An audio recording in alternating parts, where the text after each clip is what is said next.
आज का अध्यक्ष मंडल, अपने दादरी बहनी जिले के सभी किसान भाइयों, माता बहनों, नौजवान साथियों, पत्रकार छायाकार बंधुओं, भजन मंडली और सत्य डॉक्टर की मंडली भी गले बैठी करना दवाई खातर। सबसे पहले तो मैं आप लोगों का तहे दिल से आभार प्रकट करता हूं कि इस मौसम, इतना मौसम खराब होने के बावजूद भी हर टोल के ऊपर भाई जमे हुए हैं, ये आपके जीत। और मैंने तो परसों 15 दिन भी कहा था कि बहुत जल्दी, अब जो सरकार जो पहले सोच रही थी वो बात है नहीं, सरकार भी मजबूर है, बहुत जल्दी आपकी समस्या का समाधान होने जा रहा है, माननी पड़ेगी। इतना बड़ा आंदोलन कभी हुआ है नहीं, इतनी बड़ी जनसंख्या, इतनी बड़ी तादाद, इतनी बड़ी किसानी। आवाज नहीं आ रही क्या?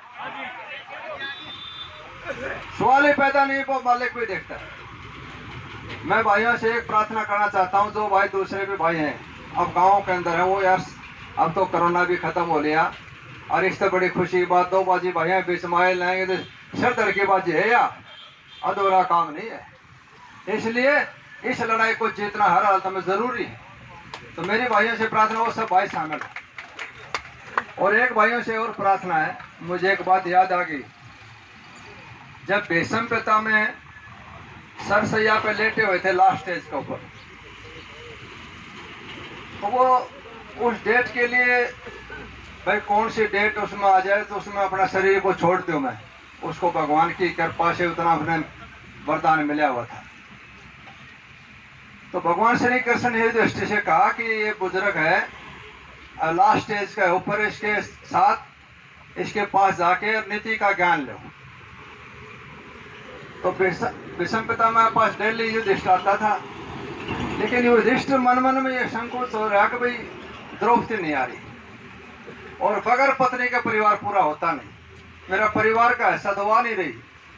भगवान कृष्ण ने उसको भांप लिया कि इसके मन में ये बात है। उसने युधिष्ठिर को बुलाया कि युधिष्ठिर, जब तक नीति का ज्ञान पूरा नहीं होता, जब तक परिवार समेत आशीर्वाद मिले बुजुर्ग का। युधिष्ठिर ने जाके द्रौपदी से कहा, उसको मनाया कि चलना पड़ेगा, बगैर परिवार के बगैर नीति का ज्ञान नहीं होता। द्रौपदी और युधिष्ठिर दोनों आगे आने के बाद भीष्म पिता ने अपना शुरू कर दिया नीति ज्ञान देना। युधिष्ठिर सुनता रहा, द्रौपदी खड़ी खड़ी सुनती रही। जो बीच में बखान कर रहा था तो वो जोर से हंस पड़ी।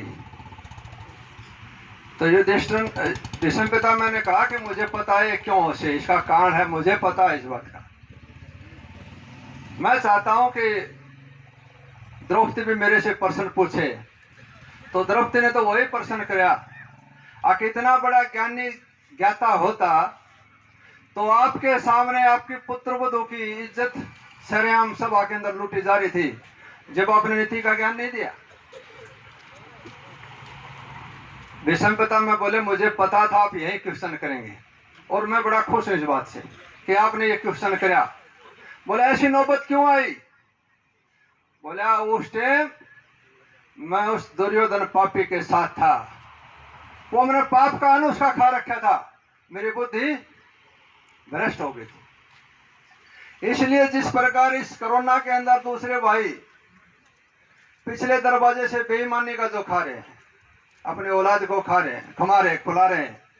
आपने देखा होगा बहुत खोटे करने वाला भी मौज मारता है। कभी आदमी ने कोई यार इसने तो सारी उम्र खोटा करा, मेरा बेटा कच्चा काटा है, वह उसके पिछले जन्म के भोग हैं और भोगने के बाद में फिर वहीं से शुरुआत हो जाएगी। इसलिए भीष्म पिता मैंने उस संगति के कारण, उसका अन्न खाने के कारण जो पाप हुआ मन में, उसका परिणाम था जो कई दिन तक वो बाणे के ऊपर पड़ा रहा। तो मेरी भाइयों से प्रार्थना है कि जो अपने औलाद को बेईमानी का खुआता है, लिख लो, घोड़ा बनाए पानी डूबेगा। ईमानदारी से बढ़िया कोई सुख हो ही नहीं सकता। इसलिए जो भगवान ने दिया है इसी में संतोष करे। ज्यादा धन होना, पद होना, ये बड़ी बड़ी कोठी बनाना, पता नहीं काग बोलने से कोई लंबी चौड़ी कोई कहानी नहीं। अच्छा दिखाऊंगा भाई इतना बैठा है, ये तो है असली स्वार्थ, ये है जिंदगी का, भाइयों के साथ बैठना। इसलिए मेरी भाइयों से प्रार्थना है वो भी भाई इसमें शामिल हो। और भगवान ने चाहिए तो बहुत जल्दी, वैसे तो आगे सौदा तो नहीं है, लेकिन मैं बताता हूँ 10 तारीख से सरकार पकड़ नहीं सकती। क्यों? चारों तरफ से दबाव बन गया। उत्तर प्रदेश का चुनाव आ गया बंगाल में हारने के बाद।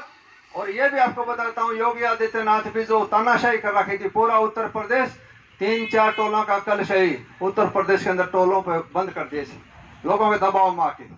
तो ये ताकत है जो आहिस्ता आहिस्ता पूरे देश के अंदर आंदोलन बढ़ गया। इसलिए मेरी भाइयों से प्रार्थना है, आप लगे रहें, डटे रहें। दुनिया की कोई ताकत नहीं, किसान की जीत हर हालत में होगी, इसको कोई रोकने वाला नहीं। 1914 से लेकर 2021 तक जितने भी आंदोलन हुए, किसान की जीत हुई। मेरे भाइयों से प्रार्थना है, 2-3 नारे यहाँ से लेकर हर बॉर्डर पर जहाँ चर्चा होती है कतलाना टोल की, आपकी आवाज ऑक्सीजन का काम करती है। जिस प्रकार वेंटिलेटर में ऑक्सीजन यूज होती है, इसी प्रकार इस पूरे हिंदुस्तान का आंदोलन चलाने में भिवानी, दादरी और कितलाना टोल की बहुत बड़ी ऑक्सीजन के रूप में काम करी ताकत है।